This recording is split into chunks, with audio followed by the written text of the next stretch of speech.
बीडच्या केज तालुक्यातील विडा जिल्हा परिषद गटाच्या रचनेवर शरद पवारांच्या राष्ट्रवादीचा आक्षेप, विशिष्ट समाजाच्या गावांचा समावेश केल्याचा आरोप, जिल्हाधिकाऱ्यांना निवेदन। बीडमध्ये जिल्हा रुग्णालयासमोर एका तरुणाला तिघांकडून बेदम मारहाण झालेल्या ठिकाणावरून एसपी कार्यालय काही मीटर अंतरावर। मारहाणीचं कारण अस्पष्ट, अद्याप कोणतीही कारवाई नाही। बीड जिल्ह्यामध्ये मारहाणीचं सत्र सुरूच। साक्षाळ पिंपरी गावामध्ये शेतजमिनीच्या वादातून माजी सरपंचाकडून तरुणाला बेदम मारहाण। धारदार शस्त्रांनी झालेल्या मारहाणीमध्ये तरुण गंभीर जखमी।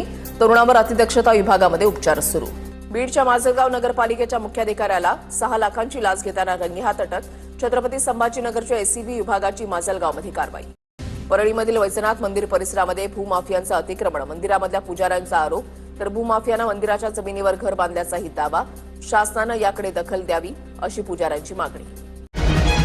3 वर्षांपासून सातत्याने TV9 मराठी नंबर 1 बातम्यांचं एकमेव headquarter TV9 Marathi.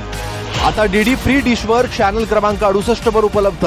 TV9 Marathi, एकमेव।